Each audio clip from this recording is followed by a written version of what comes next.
Hi everybody, it's a great time for a book. I have a special book today.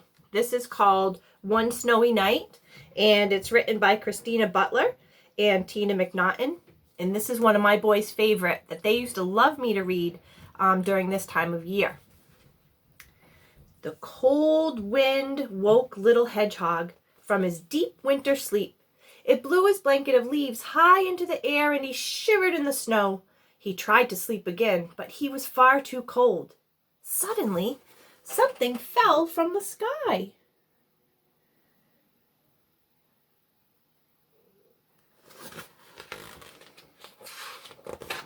Bump! It landed right in front of his nose. It was a parcel, and it had his name on it.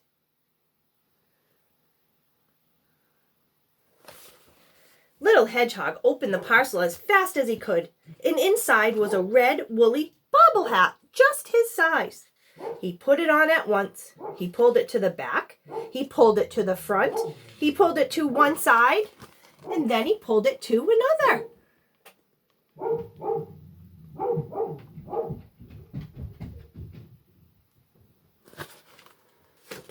But no matter how he stretched it to fit, his prickles got in the way every time.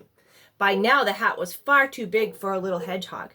He took it off and gazed at it, until at last he had an idea.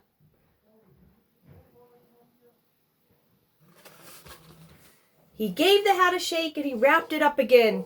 He tore a bit off the label and he wrote on the rest. And then off he ran to Rabbit's house. Rabbit was out, so he left the present at his doorstep.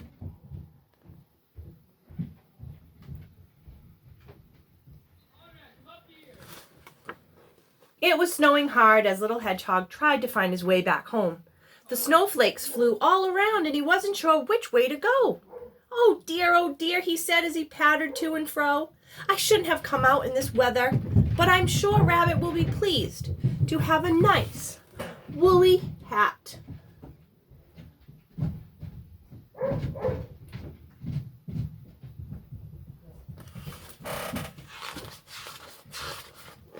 Bother the snow, said Rabbit rushing home.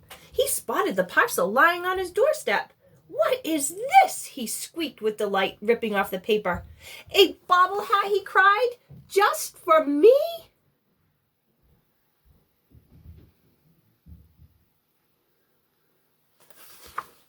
He put it on at once. He tried it with his ears inside and then outside. He pulled it this way and he pulled it that way. But no matter how he stretched it to fit, his ears got in the way every time. And by now the hat was very much bigger. It was far too big for Rabbit.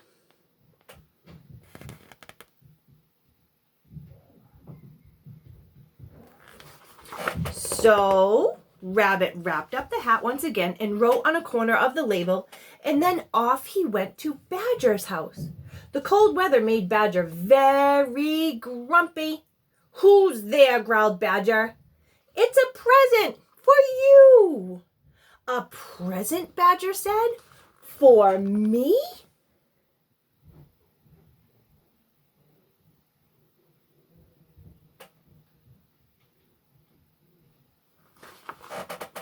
Badger put the hat on. He pulled it down over his ears. What about that? He said, looking in the mirror. Very nice, said Rabbit. What did you say? Said Badger. Very nice, yelled Rabbit, hopping off.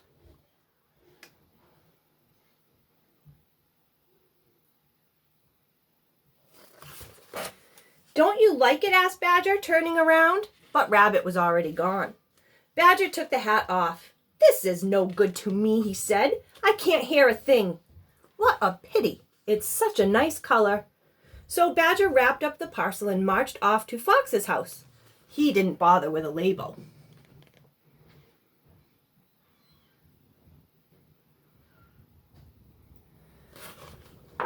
Fox was going out exploring. Here you are, friend, said Badger merrily. A present especially for you. A present, snapped Fox, puzzled. It's time to be nice to one another. And he plodded off.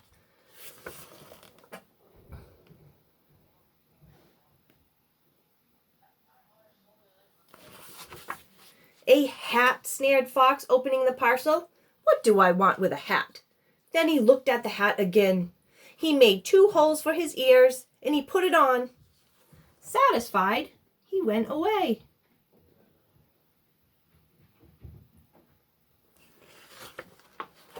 The white fields twinkled in the moonlight, and Fox sniffed around and around, and he found a small trail.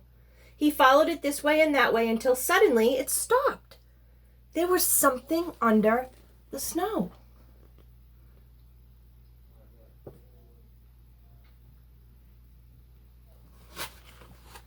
Fox began to dig and dig until he found a small hedgehog.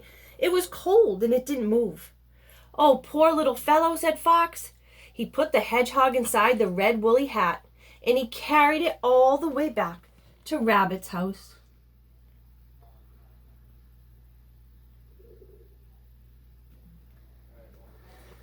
Rabbit and Badger were having supper. "Look what I found in the snow," cried Fox, bursting in.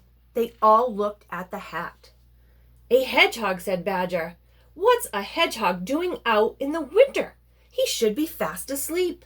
"It's my friend Little Hedgehog," cried Rabbit. "He must have got lost going home in the snow." Little Hedgehog opened his eyes. "Hello," he said sleepily. "Oh, this is such a lovely warm blanket."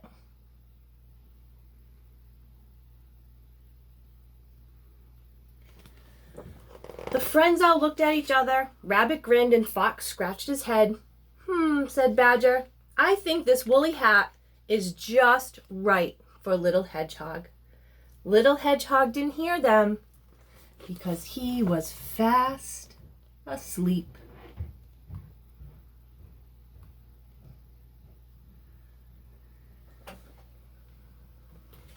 And that, my friends, is the end.